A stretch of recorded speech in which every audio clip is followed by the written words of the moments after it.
across the country examine the impact that AIDS is having on America. Nowhere has the devastation of AIDS hit harder than here in the Bay Area. We have lost thousands of friends, neighbors, and loved ones. And we have learned painfully that no one is immune to this disease. There is no cure for AIDS, but there is hope. And that's why we're here tonight, to try to make that hope real by enlisting much-needed volunteers in the fight against AIDS. You are needed. We're not raising money here tonight, we're raising consciousness. We are reaching out through the power of television and the telephone to connect with each and every one of you. Our phone lines will be open until 11 o'clock this evening, staffed by AIDS service organizations from around the Bay Area. Call us at 864-1100 or on our TDD line, 861-8543. As horrible as AIDS is, it has also brought out the best in us.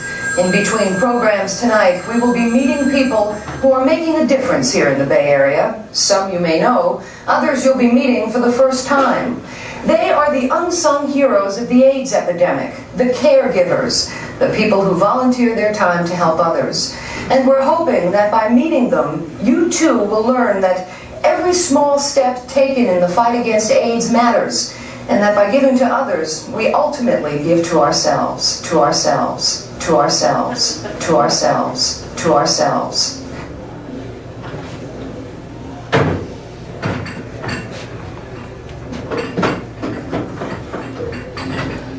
I was taking a piss in the employee restroom at the Long Beach Aquarium of the Pacific. My dick was in my hand when all of a sudden 2 men in black suits came in and told me I immediately had to vacate the premises. I wasn't even allowed to wash my hands. As I walked out of the restroom in a confused state, I was passed by Ronald fucking Reagan. What the fuck just happened? Me and a few employees are lined up and we are told that the president wants to do a meet and greet with us after he's done using the fucking restroom. I'm beginning to feel incredibly angry.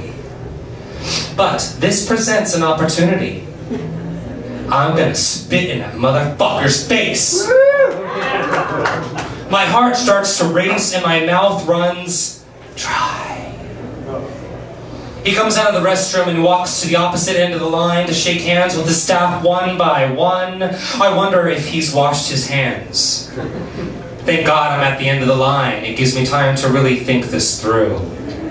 Now, the president is only a few people away, and I can hear my beating heart. Can everyone else hear it? Damn it, my mouth is still dry.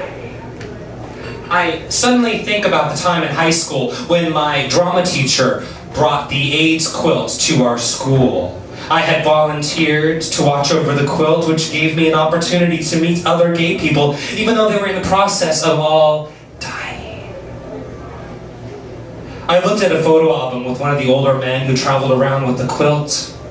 He gave me a brief history of AIDS Quilt Orange County. He pointed to a picture in the photo album, a picture of him and his now deceased boyfriend, and he says to me, I want this picture to be on my quilt. Ex-President Ronald Reagan is now only 3 people away from me. My palms are sweating, my heart is about to burst out of my chest, and damn it, my mouth is still dry. I think about the time in high school when my friend Monique came to me crying because she needed someone to talk to. Her uncle had died of AIDS the night before. She wasn't supposed to talk about it, but she had to talk about it, and surely I would understand and want to talk about it. The president is now only 2 people away. I think about the time in college when my friend Jamie calls me and she says, did you hear the news about... Yes, I heard the news about... She says, the weird thing is, I always thought you would be the first person I'd know to get AIDS. I don't know how to respond to that, Jamie. The president is now only 2 people away. I'm looking at the president. I'm looking into his eyes, and I see nothing. There's a vacancy behind the eyes. He shakes each person's hand because that's what he's always done. He's a puppet, he's empty, he's going through the motions, but he's not really there. Spitting on him would have no effect on the message that I want to send. What is the message I want to send? I think about my queer hand, the hand that I wasn't allowed to wash. My queer hand, the hand that just moments ago was holding my queer dick. My queer hand, the hand that has held so many queer dicks. I feel anger. Anger at a lost generation of mentors, friends, and lovers. But today, I forgive you. Now, suddenly, all of my angry ghosts transform into an army of lovers, and I shake that motherfucker's hand, and I say, Mr. President, I'm queer. It's nice to meet you.